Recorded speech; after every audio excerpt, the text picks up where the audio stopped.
Today we're going to do something a little different and build a shed for some roadside produce sales.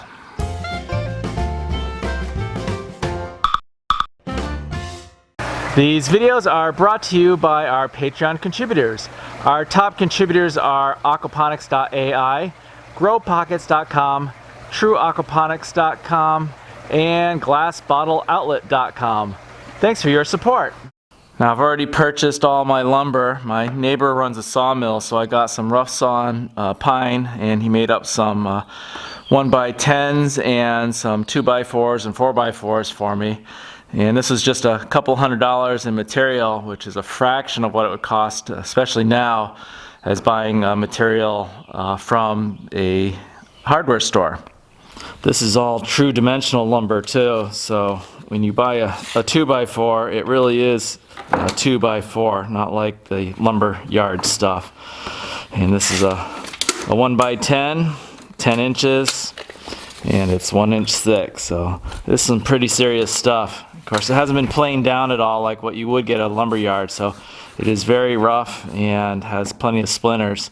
And it hasn't gone through a kiln drying processing either, so this is all white pine, and it will definitely get sap all over you as it slowly dries out. This is my high quality drawing skills here. Basically, it's going to be an open front, so a 3-sided shed, some 4x4 corner posts, one across the top to support the roof, and then the side walls, and then just some back bracing on the back side so I can clad it with the 1x10s. Sort of a side view here, just a side view, a couple of support brackets, and then an angled roof. So nothing fancy at all with it. I did pick up some lumber, some treated 4x4s, and one sheet of decking that's essentially fairly waterproof. And ironically, these 4 pieces of lumber cost more than the entire pine did for the shed.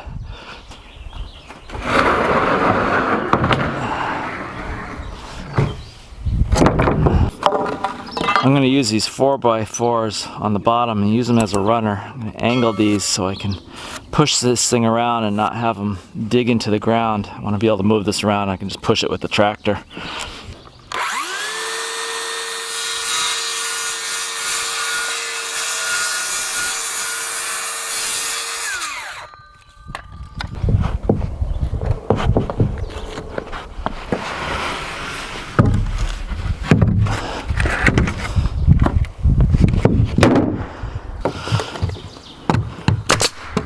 Now I'm just temporarily setting these in so I can frame everything out.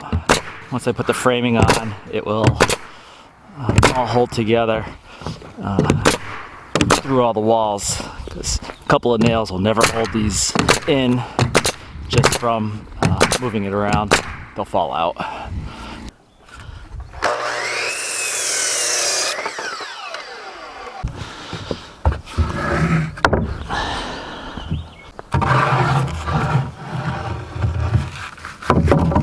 Now, if I wanted to, I could just cut these at a 45, set them in that way, or just put it in like this and keep this one short.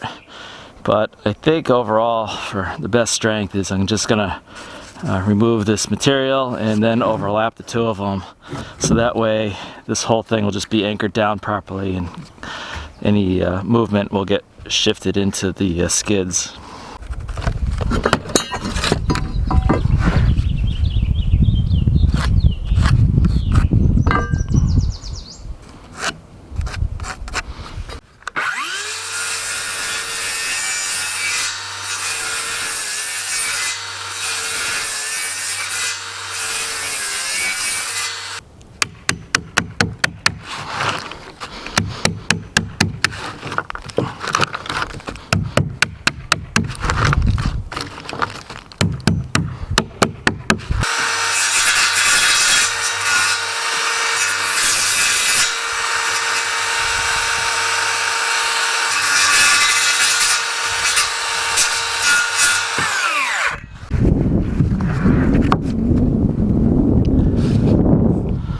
Got the rear wall all cut out.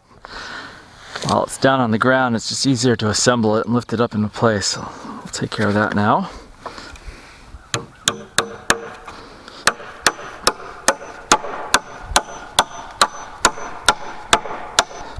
Now we'll just get some bracing in here to attach the exterior to, and we should be all set to lift this up into place.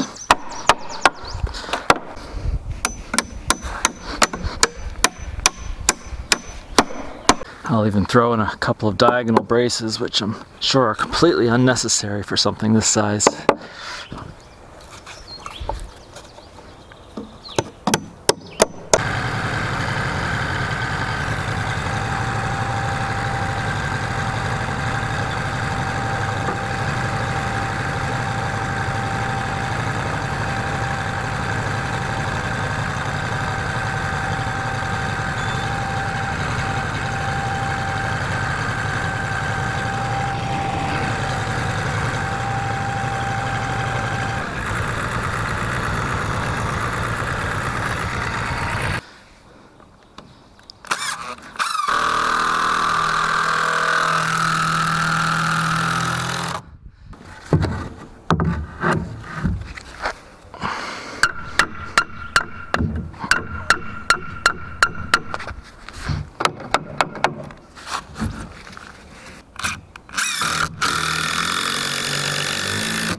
We'll get this wall plumb with a cross bracket.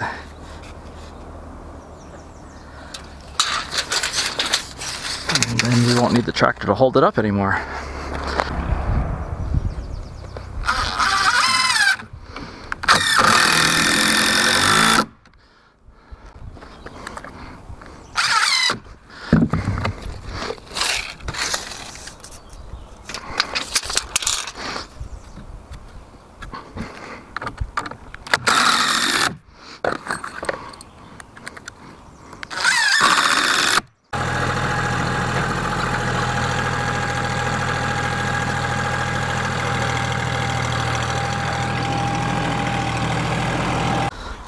These are the front posts. I've already squared them up, and we lift it up in place with the tractor again.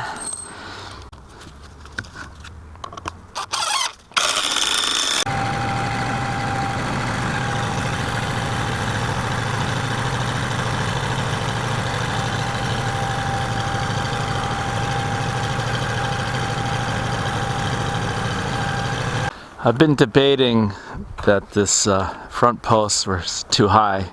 I figured I'd cut it long and see what it looked like.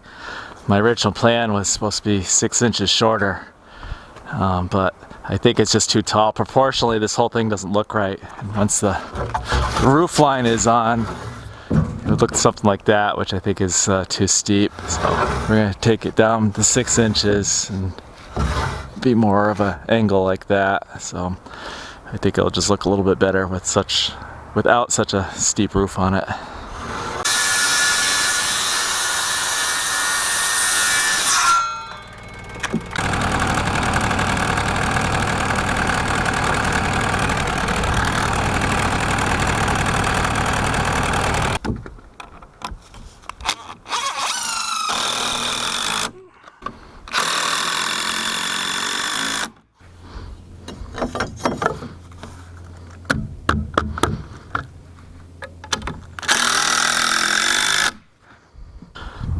I was just going to toenail these right into this rafter like this, but the OCD in me won't let me do it, so I'm going to have to cut all these out and set it in, just like how you should do it.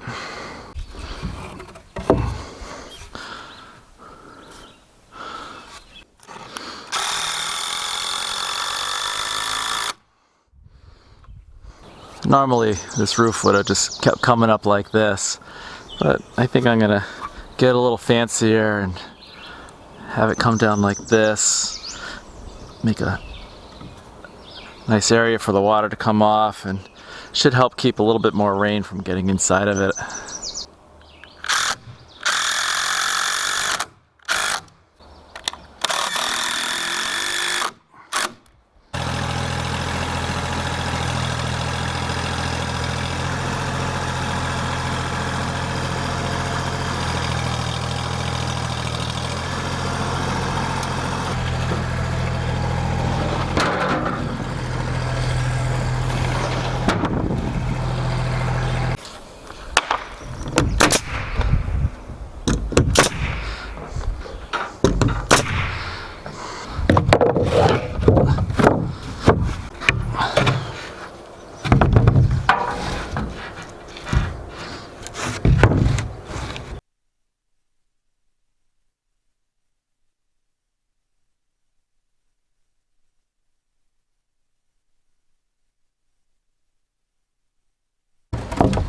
as I go along this backside, I'm just notching out to go over these rafters.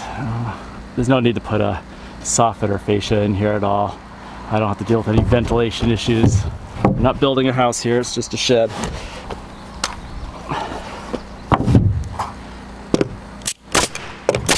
With doing a little overhang like this, it leaves some pockets, so I'm gonna put some scraps in here just to reduce the risk of birds nesting in there or the wasps. It's easy enough to put them in.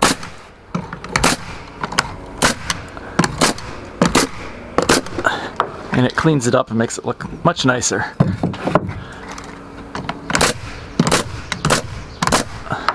Before I finish it off, I'm gonna stain this just to seal up this pine a little bit. Especially the end grain here. If any water comes down, it'll just wick right up into this pine and rot it out pretty quick. So it's a good idea to seal this up.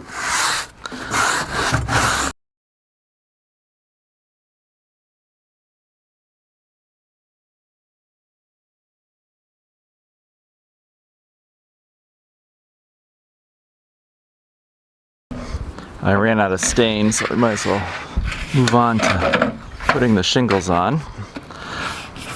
The hardware store is closed today, so it's a good project for this part of the day.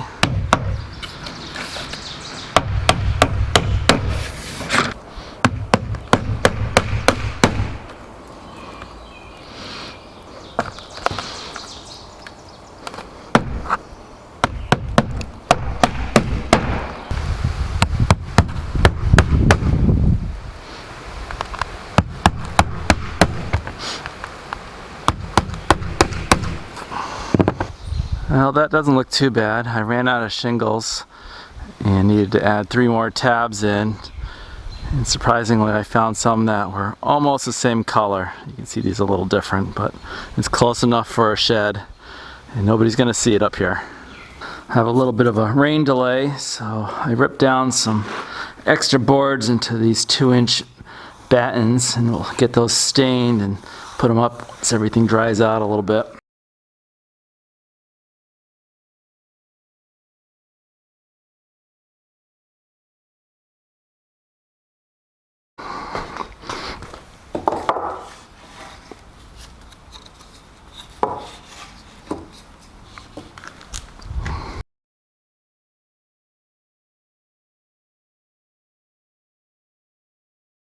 Well, that wraps up the project. I'll leave you with me trying to get this down into its final location.